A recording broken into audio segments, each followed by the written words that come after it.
Hey people, it's Nias talking. Now today I wanted to do something a little bit different. I'm going to be reading a chapter from a book. Now this is a very important book.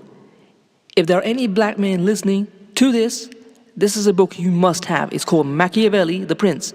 If that name rhymes familiar, it's because Tupac honored one of his stage names on it, Machiavelli, because he was a big fan of Machiavelli. I don't mean borrow it from the library, get yourself a copy. Now I'm going to read from this, and I'm just going to give some commentary to explain some of it. So this is chapter 17 of Cruelty and Mercy, and whether it is better to be loved than feared, or the contrary. Proceeding to the other qualities I've already mentioned, I maintain that every prince must wish to be considered merciful and not cruel. Nevertheless, he must avoid using mercy inappropriately. Caesar Borgia was considered cruel, yet his cruelty brought order to the Romana, uniting it and making it peaceful and loyal. All things considered, Borgia proved far more merciful than the people of Florence, who allowed Pistoia to be destroyed simply in order to avoid a reputation for cruelty. A prince, therefore, must not fear being reproached for cruelty when it is a matter of keeping his subjects united and loyal. Because with few exemplary executions he will be more merciful than those who, through too much mercy, allow the kind of disorder to spread that gives rise to plunder and murder. This harms the whole community, while an execution ordered by a prince harms only a single individual. Now basically, when a ruler takes charge of a nation or an organization, imagine a corporate environment. Now you got a few snakes, okay?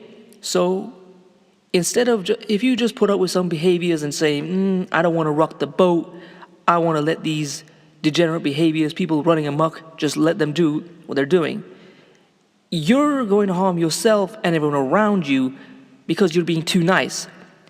Like, let's just say you found a few individuals who were causing trouble and just fired them, no question. People will say that's cruel, but it helps everyone. First off, it sets an example, and secondly, it saves them from causing trouble within the environment. I hope that I explained that. Okay, let's continue. Unlike an established prince, a new prince cannot escape a reputation for cruelty, since newly acquired states are filled with danger. As Virgil has Dido say, res dura et regni novitas me Italia cognunt moliri et let fines costud tueri, which translates as, the harsh situation and the newness of my kingdom forced me to act this way and post guards on my borders. Nevertheless, a prince must not be quick to believe the worst and act impulsively, becoming afraid of his own shadow. His actions must be tempered by prudence and humanity so that too much trust does not render him incautious, nor too much mistrust intolerable. Basically, you shouldn't blindly be loyal to others, but you shouldn't be so paranoid that you're jumping at all your shadows and doubting loyal lieutenants who have never wavered, because that drives a wedge between you and the people around you. This raises the question whether it's better to be loved than to be feared, or the contrary. My reply is that one would like to be both, but as it's difficult to combine love and fear, if one has to choose between them, it is far safer to be feared than to be loved. Because it can be said of men, they are ungrateful and inconstant, simulators and dissimulators, and they are hungry for profit and quick to evade danger. While you do them good, they are devoted to you, offering you their lives, their possessions, their children, as I've said before, but only as long as danger is far off. The moment danger is at hand, they turn away. A prince who has based everything on their word without taking other precautions is ruined, because friendships acquired at a price and not through magnanimity and nobility of spirit can be bought but not owned, nor do they bring a return in difficult times. Men have less compunction about harming someone who has made himself loved than harming someone who has made himself feared. Because love is held in place by chains of obligation, which as men are evil will quickly be broken if self-interest is at stake. But fear is held in place by a dread of punishment, which can always rely on. Basically, what Machiavelli is talking about is that men are ungrateful. And I mean all people, not men and not women. Men and women. So they're always like, yeah, man, we're loyal, man, you've taken care of us. When it hits the fan, they're ducking for cover, they're like, see ya, I've got some other stuff to do. Basically, he means the fear of punishment keeps them in line and loyal when the chips are down. If you rely on them remembering, well, this guy has been down with me since day one, I should stick by him, there's no consequence if you don't. if he's afraid of you, then he's going to stick by when the times get tough because he's more afraid of what will happen if he doesn't. A case in point, Joseph Stalin, the ruler of the Soviet Union. Now, when Hitler invaded the Soviet Union, there was a point where Stalin was so shocked and so traumatized by this complete reversal, he just retreated to his dacha, basically holiday home. Some of his ministers and other members of the government came to find him, and Stalin was terrified. He thought they'd come to get rid of him. But they demanded that he come back and take control of the government. You see, he spent years of his life instilling fear in his subordinates. They were too terrified to turn against him, even when the situation seemed that dire. But if he'd been trying to win their love, taking care of them, when it hit the fan, who knows what would happen? They could have turned faster than milk going off in a warm summer's day. Okay, the prince, however, must not make himself feared so that he avoids hatred. Let me read that again. The prince, however, must make himself feared so that he avoids hatred, even if he does not acquire love. Being feared and not hated go well together, and the prince can always achieve this if he does not touch the property or the women of his citizens and subjects. If he finds he must execute someone, he should do so only if there is adequate justification and a manifest cause. But above all, he must refrain from seizing the property of others, because a man is quicker to forget the death of his father than the loss of his patrimony.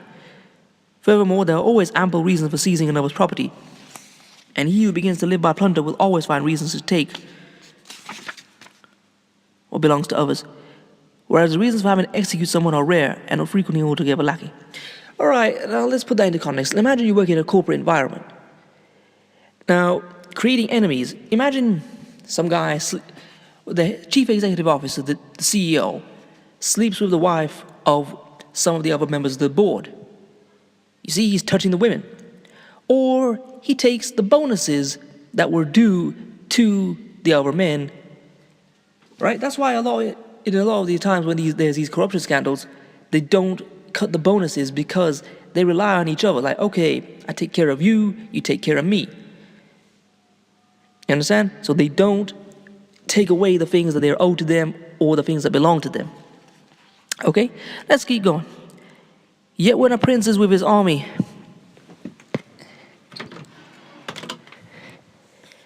and has a multitude of soldiers under his command, he must not scruple about gaining a reputation for cruelty, because without it he can never keep his army united or willing to follow him into battle. One of Hannibal's many admirable achievements was that he marched his enormous army of myriad nationalities into battle in foreign lands. Whether fortune smiled at him or not, there was never any dissension among them, nor any rebellion against him. The only reason for this was his inhumane cruelty, which combined with his infinite skill made him venerated and feared in the eyes of his men. Without this quality, his other abilities would not have produced this effect. Such careless historians admire this quality while condemning the principal reasons for it. Now, basically, Machiavelli is saying that Hannibal had soldiers from all over Europe. These guys were far away from home, they spoke different languages, and they had no reason to fight apart from the fact that they were being paid. Now, of course, he kept paying them, but in a situation like that, it's very easy for people to start turning and getting upset. So when someone did, he would ruthlessly punish them. He spared no one.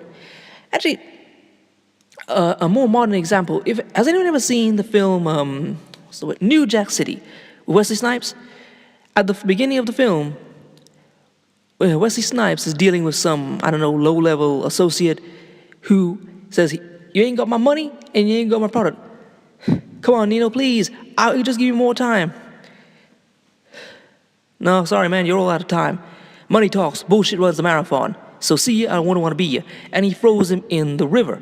Now, that wasn't a member of his crew, but he made an example of him because when he didn't follow the rules, paying the money back, he punished him severely.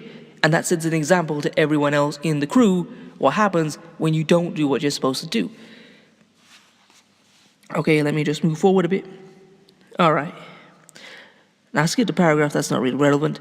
Returning to the question of being feared or loved, I conclude that since men love at their own will and fear at the will of the prince, a wise prince must build a foundation on what is his own and not on what belongs to others. At the same time, he must do all in his power to escape being hated, as I have already said. Okay? Basically, Machiavelli says at the end, you love someone by your own choice, you fear someone by what they will do to you. Now, I want to conclude this. Machiavelli basically wrote the manual for how to get power, how to maintain power, and all the things that you need to do to keep it. So, this is a book that you must have, as well as books like Sun Tzu, The Art of War. Anyway, I hope you enjoyed this. This is just an excerpt from our chapter. Please get your own copy, read it and reread it, and study it. Peace, family. Comment, rate, share, and subscribe. Thanks.